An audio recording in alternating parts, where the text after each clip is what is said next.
Hey, everybody, welcome to Sex is Medicine. I am your host, Devi Erickson, here with you again for another delicious and enriching episode where we explore the intersection of sexuality, spirituality, pleasure, and personal growth. I'm very honored to have as my guest this evening, Chioma Janelle. And Chioma is a mental health professional and advocate who works with children and families in crisis to move towards stabilization. She believes in the importance of having meaningful discussions on mental health and raising awareness of mental health in the Black, Indigenous, and people of color communities. She's been working in social services for over 10 years across different sectors such as mental health, domestic violence, youth criminal justice, and developmental disabilities. She believes in the need to hold positive and safe spaces to create social change within our community to address our needs by destigmatizing and decolonizing mental health. And I met Chioma at the Black Spaces Symposium from the Afro-Van Connect community down in Vancouver last month. And I was just so impressed and so struck by the depth of wisdom and presence of Chioma, and because mental health is something that I think, if we're honest, we all struggle with at one time or another, particularly as people of color. And our state of mind and our state of emotions impacts our state of body. And how we're feeling in our body and our mind obviously is going to impact how we connect with each other sexually. So mental health is kind of like the foundational aspect to having an enriching, juicy sex life. You're not going to have an enriching, juicy sex life if you're overwhelmed with trauma, right? It's just not going to happen. So I wanted to invite Chioma on the show today to discuss some of the underlying issues that may be affecting us as Black, Indigenous people of color and people of color all over the world. Some of the issues that may be affecting us that are contributing to poor mental health or unstable or fragile or, whatever the word is, unpleasant mental health situations that we may be struggling with, all of us. So thank you, Chioma. Thank you so much for joining us this evening on Sex is Medicine.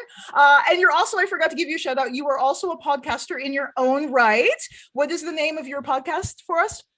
The Therapy Addicts. All right. And what do you guys talk about on the Therapy Addicts? Obviously therapy.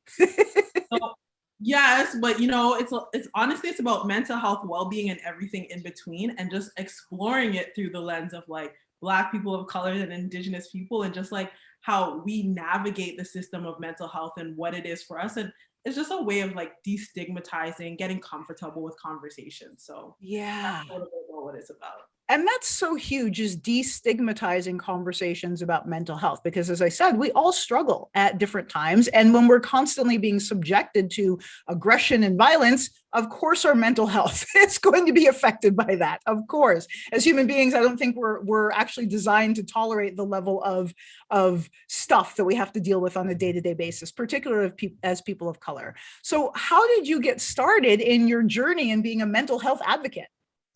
So it's funny because my journey is actually like very personal, just in terms of how my family navigated mental health and how they viewed it. So I had a cousin who was actually really close to me, and she actually committed suicide because just around like the stigma and lack of support from, members within our community and our family. So when that happened, it was heart-wrenching. Like it really hurt and it hit some nerves. And I was like, no, I can't just sit silent. I need to do something about it. And if I can make one family member in somebody else's family survive or just be aware of like what's going on, then I know I've done something, like I just don't want to sit on the sidelines. I feel like it's important to be active, and, recognizing like my own family's like limitation made me really look at like intergenerational forms of trauma and like collectively what that looked like, and how it was something that as Black people we swept under the rug. It was something that we didn't talk about. It was something that it's not normal. It's something we hide, and I was like, why is that okay? So it made me start digging and doing some research, and then exploring what collective trauma looks like as Black people, and how it has come through like generations of you know, not being this ideal of able body and what it just meant in navigating that space, what it meant in being subjected to that.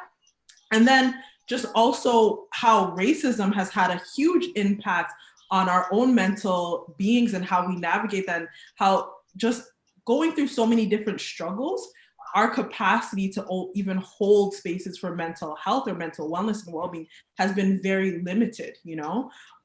So that's kind of a little bit of a nutshell of like my journey into like mental health sphere. Yeah, and there's so many interlocking pieces, and that's why I really want to have these types of conversations, because knowledge is power. And I know for me, coming from a history of domestic violence and sexual abuse and all of the horrific things I had to deal with growing up, there weren't conversations about mental health at that time. Like, this is in the 80s, right? There was not conversation about trauma except for soldiers. So I didn't realize that a lot of the symptoms that I was exhibiting were normal symptoms of the type of trauma that I had endured in my life. So I just thought it was crazy.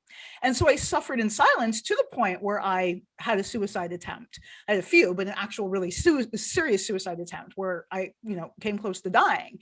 And so having these conversations for me is so incredibly important, because when we understand what's at the root of our suffering, that empowers us to take action and to create change in our lives.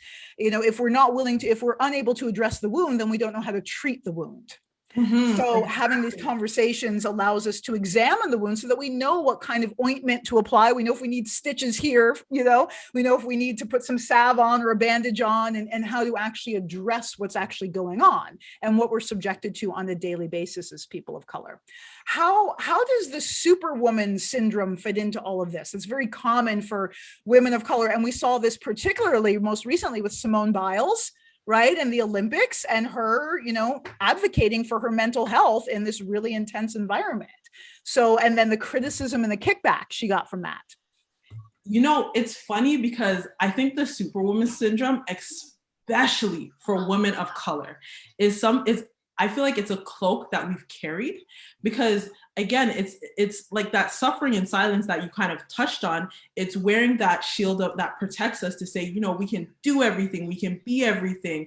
We don't really address our needs, our concerns, and what it is that is really bothering us. And bear in mind, the superwoman syndrome was birthed out of resilience, and it was birthed out of like combating some of these negative stereotypes as like the Jezebel, the hypersexual Black woman, the mommy, the caring figure of, what it was for a slavery woman to care for all these like white families' children, right? So it was really combating that. But then we decided, like, modern day, it's now our cloak of resilience, right? It's really our protective garment. But the reality is it's doing so much harm for our own mental health, because it's putting these unrealistic expectations of what it is to be a Black woman and say, no, we're strong, we can do it all, we need to take care of everyone else, we can put our needs on the back burner, we can be that caring person for everybody else, except for when it comes to us. And again, it's also that suffering in silence piece that you talked about. It's that we don't need to address that elephant in the room. And actually, there's been tons of studies under the superwoman syndrome within the Black community, and just how it causes a lot of misdiagnosis, and just underrepresented of what it is that we're going through. Because we already have the mindset. We already have a strong mindset of like, we got this, we're good, we can hype ourselves up, get like real. But when things start crumbling down and we start going inner to like what it is that we're needs, it's like, oh no, we're messy inside. Like everything ain't put together as it should be. So it's kind of like pulling those away and saying like, no, we need to set boundaries. We need to pour into our needs to kind of combat that superwoman syndrome, to say, you know what, we're more than this. We are beyond this. We don't need to carry this cloak of strength and perfectionism. We can say, no, I'm human too. Like, I have needs too. I need to pour into myself as well and take care of myself, and that's kind of like another dynamic of what it just has been to be, for me, especially as a woman of color, navigating spaces of, racism and systematic racism is, listen, I face so much disappointment. I got this. Like, I'm putting my head strong on. I'm going to like put it behind me because I have to be that.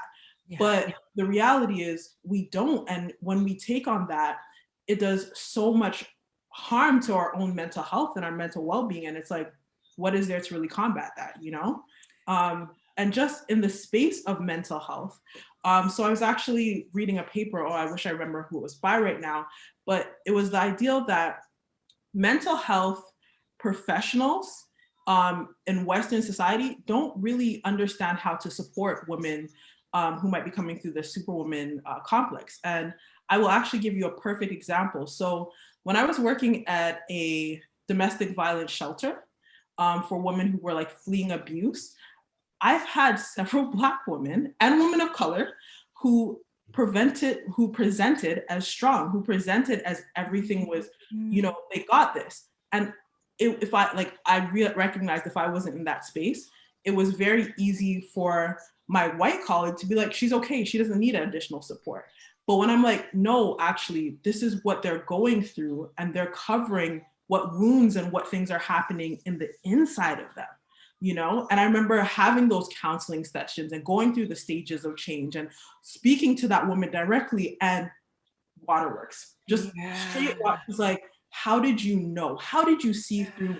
And it's like, because I'm aware, like I'm informed. And this is where I feel like we need to get to as people of color, just to like decolonialize things, like move stigma and understand, like, these are some of the presenting syndromes that as Black people we're going through, to better our mental health. Because imagine a woman who's been beaten by her ex-partner coming in, still presenting as super strong. I got this, I'm figuring out the next step. The people that are there supposed to be supporting her is like, no, she's okay, without really checking in to see if she's okay. Because there's a difference between being okay and being okay, and those are some of like the dynamics that you see in terms of systematic barriers of racism within our mental health system, and it's just like heart-wrenching to me. I'm like, no, there's more we got to do, Yeah, and that superwoman syndrome, I mean, that's rooted in survival. Like, Black people have survived the most horrific, atrocious, fucked up shit and continue to every day. Like, I'm from the States, and it's Michael Brown's birthday today, who was just some young Black dude walking down the street murdered, right? This kind of shit happens every single day, and these mamas have to survive the deaths of their children or survive them living, So it takes a toll. So much of that superwoman syndrome, I think, for women of color, particularly Black women, is really about survival and our ability to not just survive adversity, but to also thrive in adversity, and the amount of strength. Limited resources, and exactly, and that's it. And when you break through the steps of what it is that classifies superwoman syndrome, and what it is that thriving with limited resources, thriving with having, not looking in terms of like the lack of abundance and saying, I'm going to make it, I'm going to make something out of nothing. And, we're going to strive and conquer it all. And realizing, no, like that's also a part of systematic racism while you don't even have it in the first place. Like those are things that we need to actually fight and take down those barriers. So you're not operating from a lack thereof, but you're operating in abundance, right? Because it's a different mindset. It does different for our bodies and our nervous systems when we're operating in that different space of, you know what, we got this. We're not limited, and we're not trying to make the little that we have work.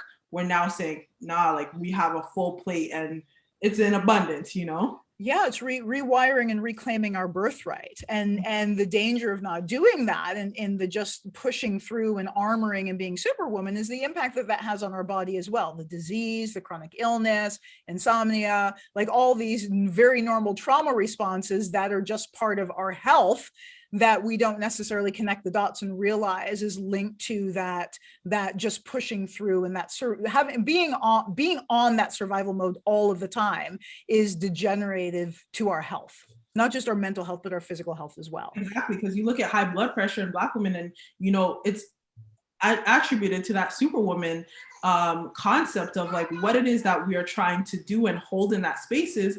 And then you also realize there's the dynamic of now you're not in scarcity mindset anymore. You have abundance.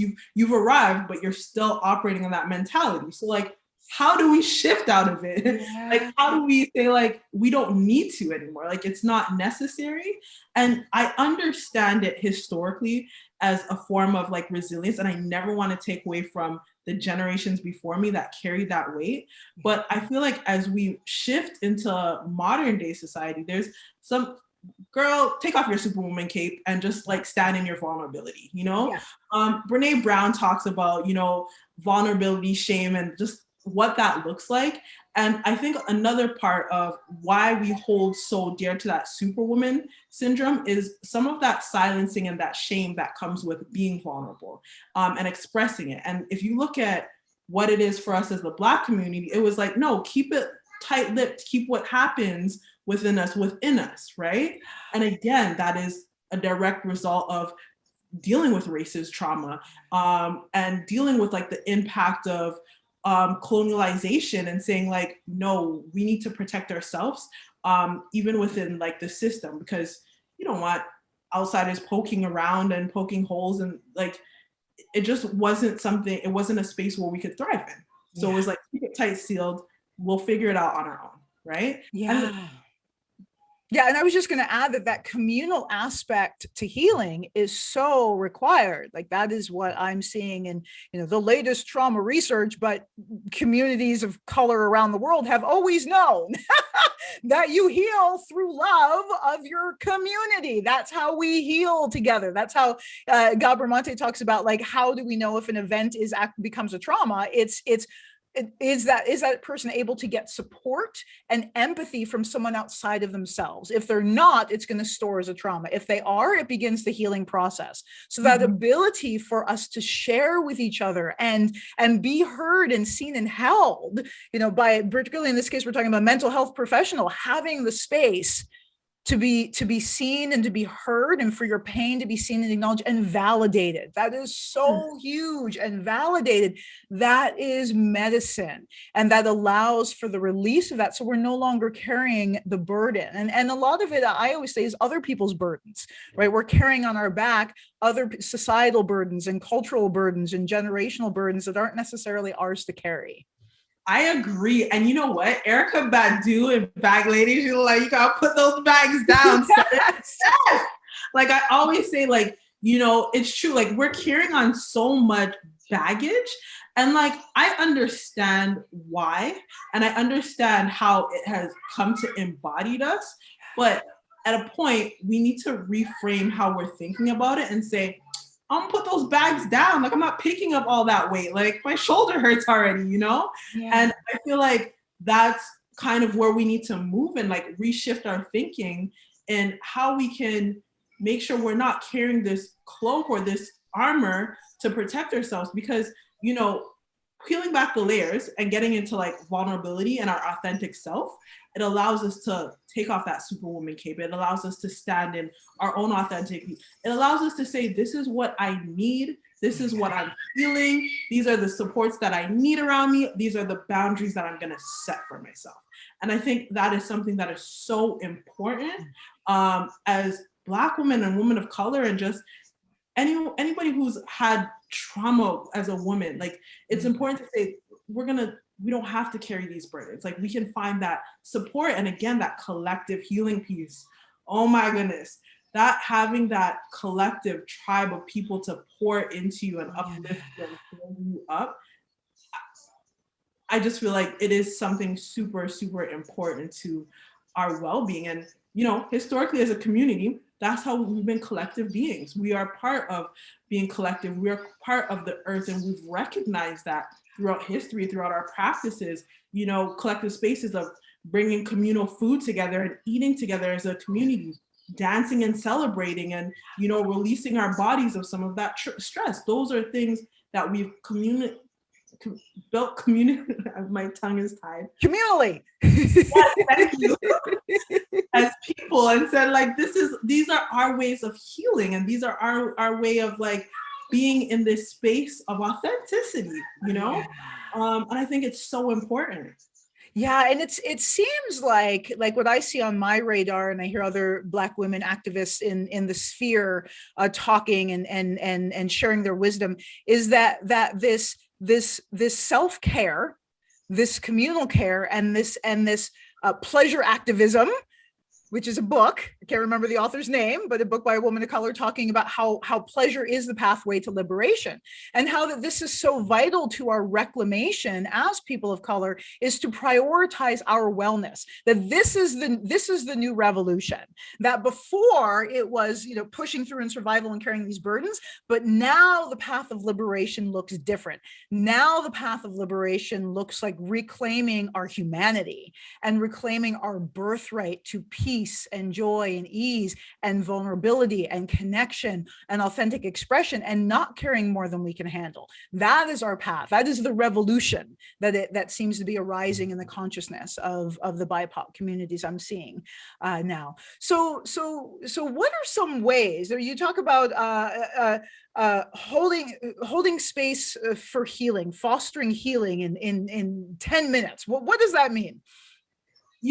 Fostering healing, I look at it as, in Western society, it's very much about self and how self can, heal themselves and how we can do it all individually. But I feel like when you look at the Black community and you look at the Indigenous community and you look at people of color, it is not the same thing as self, because I don't think we recognize as just self, we recognize ourselves as community, and having that support and having those friends or families to kind of like pick us up. And I feel like that collective piece of healing is so important to kind of heal out of that space. Because again, if you think about operating out of that limited resources and you think about how, we have to do it all and figure it out, we have to do it together as a community. And it's bringing that togetherness again and saying, this is how we're going to heal. This is how we're going to hold space where we can be authentically ourselves in a group setting. The author, I can't remember his name, but he wrote the book In My Grandmother's Hands. And Resmaa. Yes, Resmaa. I'm like on point with his work. Yes. I'm so bad with names, but Resmaa, in his book, he talks about how he holds different spaces for different people so they can go through some of the stuff that they're going through and allow themselves to hold themselves accountable to move forward within that healing. And I think that's so important, because now you're coming to things that are culturally appropriate and specific that might speak to me or somebody that looks like me, versus when you look at like Western society, and it doesn't. So, within like Western society right now, the biggest thing is cognitive behavioral therapy, right? But the reality is, if you're using cognitive behavioral therapy with a Black woman who is like, no, I'm good, like I'm strong, like what rethinking or reshaping are you doing with their mind? You're not. Yes. Like, you need to recognize these are their strengths, these are their assets, but they still might have maladaptive practice. And I feel like if you move to like the Black feminist approach and perspective, that's when you can say like, no, we're going to recognize this, we're going to work through it, and we're going to figure out better strategies, understanding what is of value to you, like that collective piece, that recognizing, you see your strength as an asset, and building on that. And that is like moving towards healing, because it's recognizing who we are as people and what is authentic to our being. And so that right there is a perfect example of racism in the whole mental health sphere, is that this one size fit all approach, cognitive behavioral therapy, because it works really well for white people, so it must work for everybody. And I've seen where like, because we work with holistic healing modalities from the Eastern traditions, and how effective they are and how they bring us back to our body, and using somatic methods that have been developed over thousands of years, but they don't fit into this box of what's accepted by white academia. And so they're dismissed and disregarded. And like communities around the world have supported each other in healing trauma for thousands of freaking years before cognitive behavioral therapy or somatic experiencing or any of that fucking shit. In fact, they learned from those communities about how effective connecting with your body is. connecting with your community is. And in our tradition, we talk about, in the Buddhist tradition that I'm a part of, we talk about Sangha, which is your community of spiritual practitioners, and how it's essential on the path of spiritual growth to have community, to share and to bounce things off of, and to give insight, and to cultivate spiritual intimacy with. So this idea of healing and growing through the collective in a way that is appropriate for each of these different, culturally appropriate for each of these different demographics. So it's a really frustrating thing for me that that's another way that white supremacy shows up, is just this standard rule that if it works for white people, it's going to work for everyone else. Exactly. And, here's another one is, I work in mental health, right? And there's always this concept of somebody needs to be group ready in order for them to be a part of a group setting. But I'm like, when you come to Black people and Indigenous people and people of color, it's reversed. Actually, a good amount of them, and not all, they start with being group ready, and then you have to work to being individually ready, because we are, again, collective people. And it's not so much based on self, but it's based on collectivity and how we can do well as a community and strive. And it just kind of comes down to like the different value systems. And that's the biggest thing that I see within, Western society and colonialization versus everywhere else in the world, So like this one small pocket is saying, no, it's all about individualism. It's all about self. So everybody needs to start with self and then work backwards. But it doesn't always apply. So if you're saying, we need to make people, train them so that they're able to work in a group, but you already have people who are, good at working in a group and healing in a group, you're missing an opportunity to really addressing some of the needs of those members in that community and what that looks like for their support and their well-being, and those are just some barriers that are within mental health now. Yeah, God, and learn. I mean, the projection, as you're talking, this like projection of, well, this is the way we do it, so therefore it's the right way. But then you look at this planet, like, and I mean, it literally, quite literally, is on the verge of extinction. Like the human species is like quite literally, there was a report, climate change report, and it's like, yeah, we're like 20 years, the planet's going to be uninhabitable. So what comes to mind when I read that, and what you were saying earlier about this sense of union and community, not just with each other's humans, but with our environment and our planet. That's the thing about so many indigenous cultures on this planet, is that we were not separate from our earth. We were not separate from our environment. We were not individuals operating without any impact on the people in our around us or our environment around us. And this individualism has brought us to the brink of disaster. Oh, yes. Yeah. Yeah. I agree. And, I feel like that you can break down in so much different nuances, because again, that's the sense, like for individualism to work, it fuels capitalistic societies and mindsets, right? So that's like one of the biggest indicators right there. And when you look under the cloak of capitalism and everything that has happened to people and bodies, and like Black bodies were seen as not even human beings, but things to produce and make money for the dominant white supremacy mindset. Like, do you know what I'm saying? Cattle. So, yeah, we were cattle.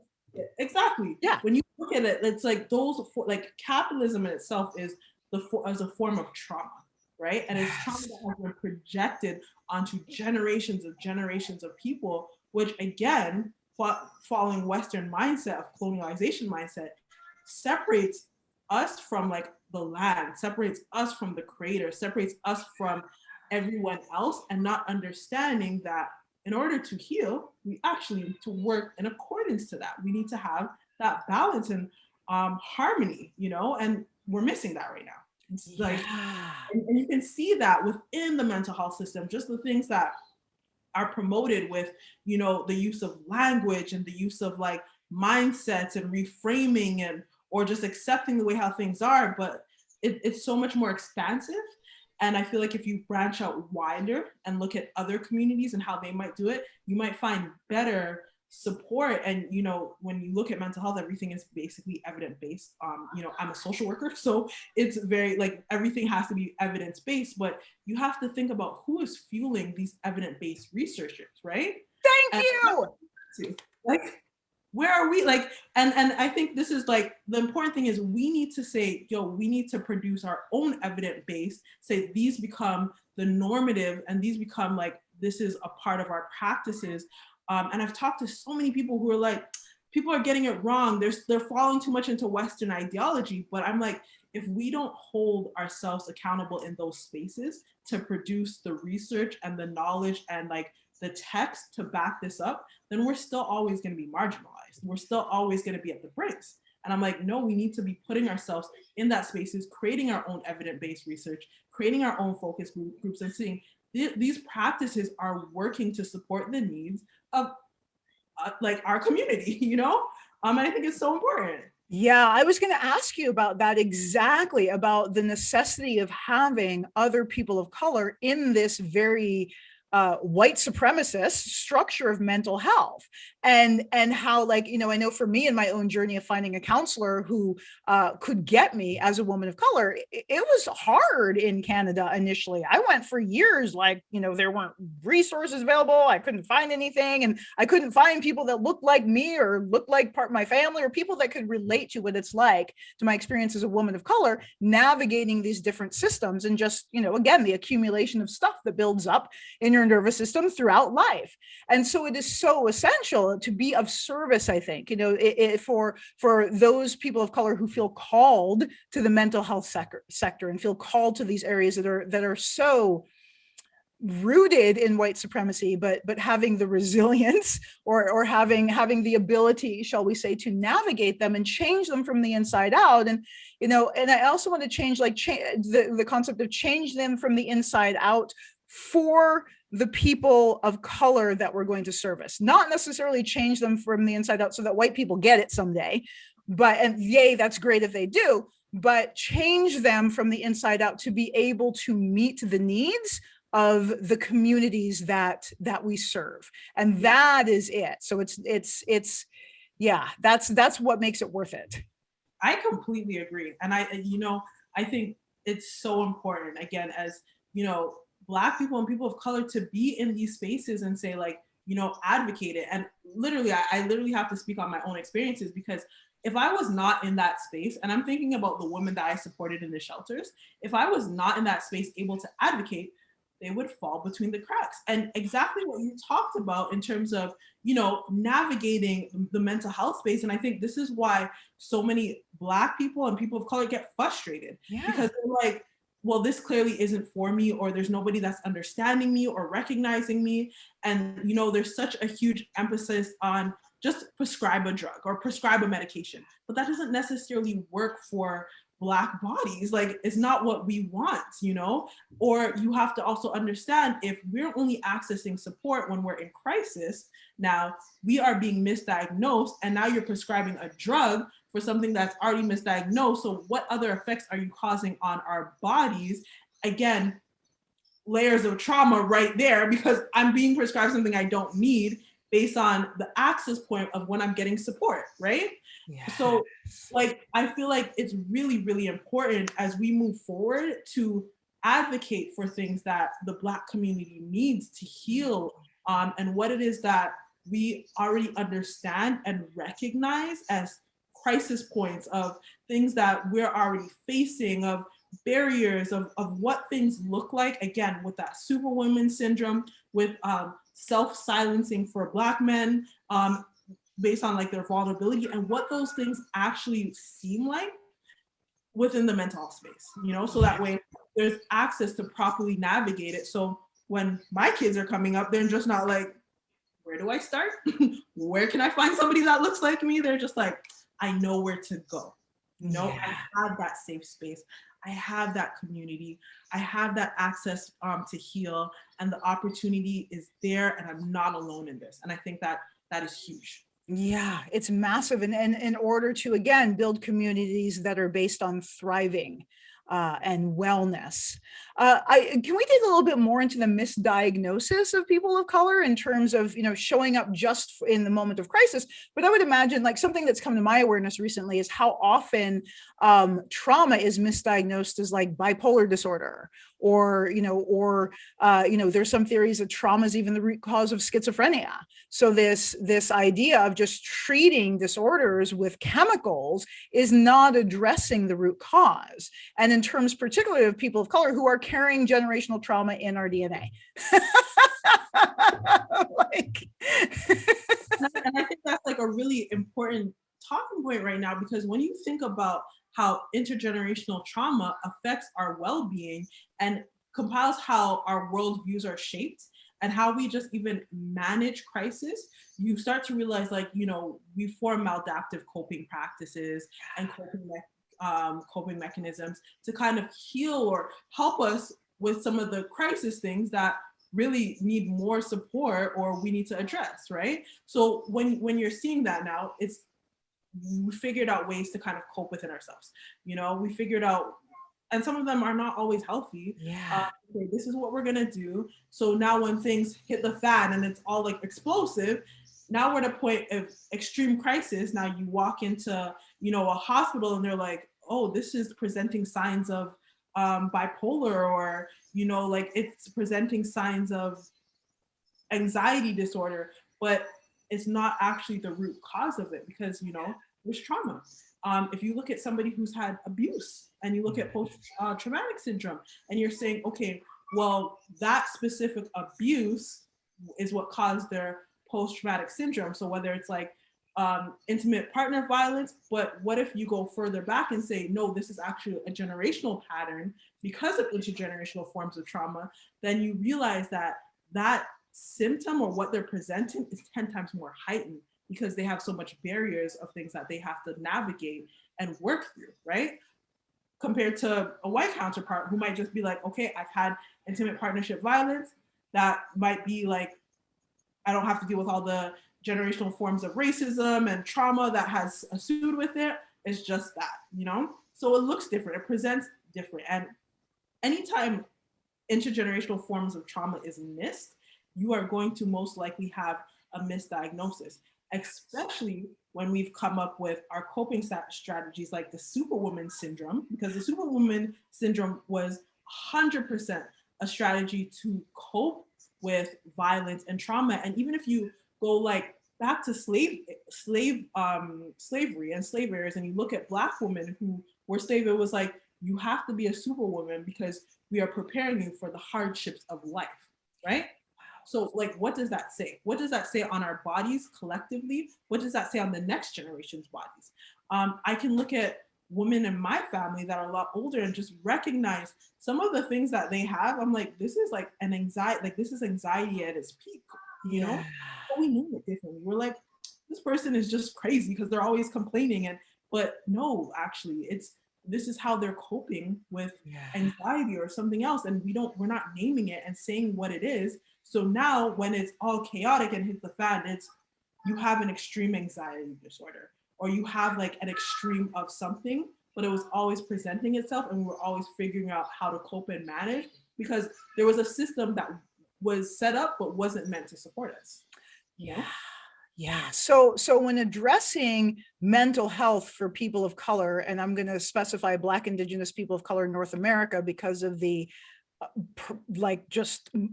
mind-melting amount of violence that has been perpetuated and continues to be perpetuated here in Canada in terms of the Indigenous people. When we're talking about and highlighting the mental health, we also have to highlight the systems that contribute to challenging mental health issues, because again, throwing pills at someone is not going to change the systems. It's not treating the actual problem. The system is the fucking problem. That is the problem. Having to navigate racism and aggression and violence and abuse on a daily basis, that is the problem. It's not that our mental health is a problem, it's that the systems that we're attempting to navigate and cope with That is the problem. And so it's such a huge conversation. It's such a huge picture because it's not just this one little thing. It's the air that we breathe and the water that we swim in, so to speak. And it's not going away anytime soon. So that's why I think it's so important to have other mental health professionals who are people of color who can relate, who can validate once again, like, yeah, this is a fucking traumatic system that we're navigating. And yes, what you're experiencing, the emotions you're experiencing, the internal destabilization that you're experiencing, all of that is a normal response to violence. That is so empowering. I find that so empowering to hear for myself, and so empowering when I hear other people of color sharing that, like, we are navigating systems of violence and all of the emotions we're experiencing are entirely appropriate when being faced with that level of violence. Exactly, because you think about that Black woman who's coming up and being like, no, like, I'm advocating for my needs, and she gets labeled as angry, and you're like, no. Can I say every day at my work, every single day, every time I assert a boundary, I'm just saying, it's like, like okay, so like you see that, because it's like, wait, so you expect me not to recognize how I'm feeling or setting this boundary or telling you how it is expressing myself, and now I'm being labeled as angry. Okay, so what does that do for me navigating my mental health or me protecting myself and setting up? You're basically invalidating my experiences to be able to be in these places and my space and in this space, and saying like, well, your feelings aren't recognized here. And you and those are like some of like the nuances within the system where I'm like, no, we need to come to a plan of decolonializing the structure, because like we need to shift it and make it a little bit unbalanced, so we're really picking holes at how it's so problematic to our well-being, you know? And then like just think about how it relates to our children and what we're passing on to them, because like if I'm not able to express myself, okay, now I'm going home and I'm still like, I haven't figured out how to express myself. So what does that mean to my kids? What does that mean to the person I'm in a relationship with? yes, like now they're at the wits of helping me cope and navigate it. And then like it can get messy. Like, well, absolutely. As it accumulates, right? I hear that. So if we're not able to authentically be heard, express ourselves, and not be judged and labeled, and be authentic and vulnerable about what's going on inside of us, if that we're not met there, then the frustration of that builds in, and it does turn into anger, righteously so, justifiably so. But then what occurs is that it leaks out into those safe spaces where we will be seen and where we will be heard and we will be held, but it comes out in a way that's harmful because it's not appropriately directed to our children. Right? It's not appropriately directed to our partner. It is appropriately directed to our coworker, but we might lose our job if we're authentic about how we feel. So it's such a self-perpetuating cycle of pain and suffering. And the other thing I wanted to add to that, I saw this beautiful post like many years ago by a Black woman who's like, I'm angry. I have every fucking right to be angry. My grandmother was, stolen and raped and enslaved. My grandfather was beaten and blah, blah, blah. And like, she just went through the whole history of like the foundation of when her family got to America. And she's like, and all of this continues to happen. None of it has been rectified. Yes, I'm fucking angry. Wouldn't you be too? Exactly. Yes. Right. And like, and then you take those things and you realize like, okay, how, if I'm going home with all this like anger and this emotions and like not knowing how to cope with it, how am I not going to pass it on to the next generation? Yes. Like, yes. How is it not going to reshape and reform itself into, again, unhealthy maladaptive coping practices of dealing with some of like these trigger points within my mental, like, it's not like I know my kid will have this effect, and if she doesn't figure it out, or her kids will have it, and at some point someone needs to figure it out to say like, no, we're going to end this, or we're going to figure out systems that support those needs, so it's not coming into like that home space, right? Yeah. It's not coming into those what we've constructed as safe spaces that are supposed to be uplifting and empowering. And there are those spaces where we can work through it, work through that healing, and be able to move through it so that we can move past it.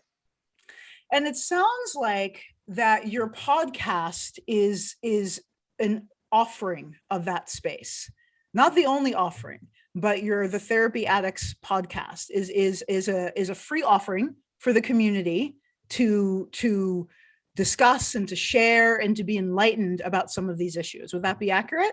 Oh yes, it Yeah. is. Yeah. Would you tell us a little bit more about what you talk about on the show?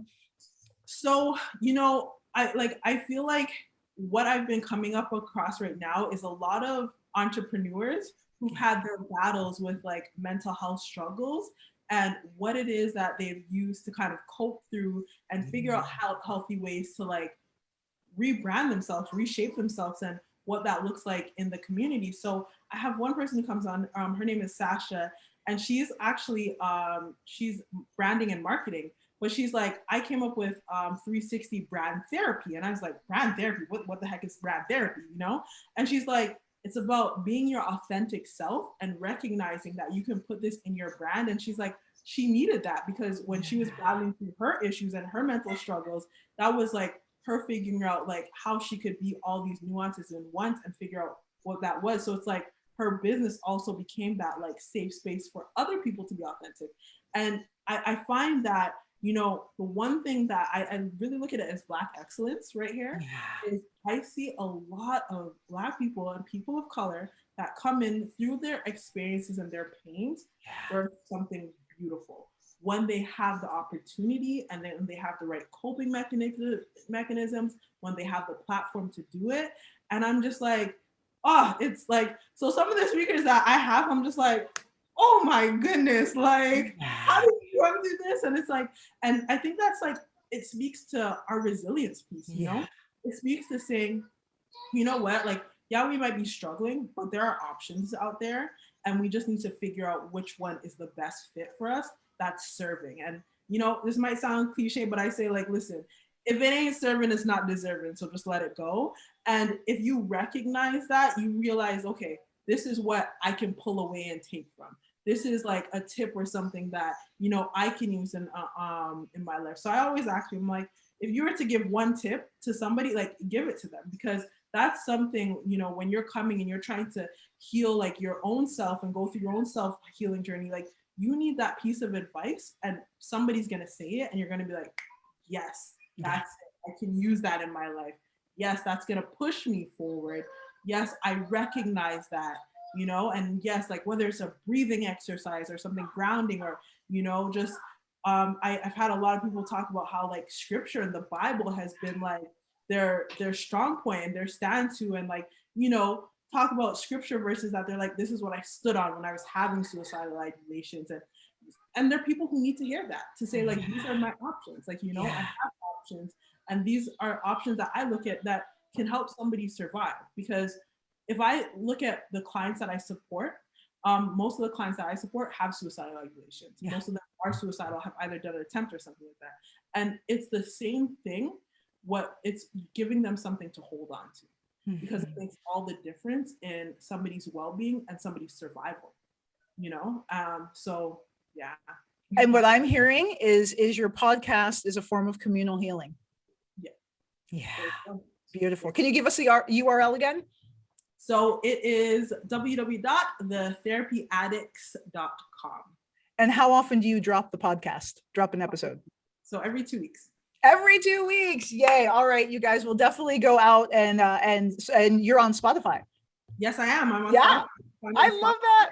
That's such an accomplishment. Go ahead and subscribe on Spotify to The Therapy Addicts and check out thetherapyaddicts.com. Thank you so much, Chioma. It was such a gift to talk with you today. Do you have any parting words for our audience? Speaking of offering a little blessing. Yes, this has been mine.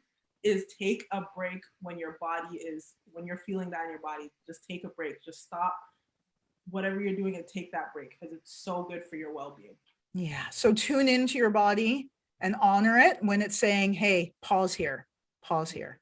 Yeah. Don't try and push through. Don't try. I talk about fucking through because I'm crude. Don't try to fuck through it.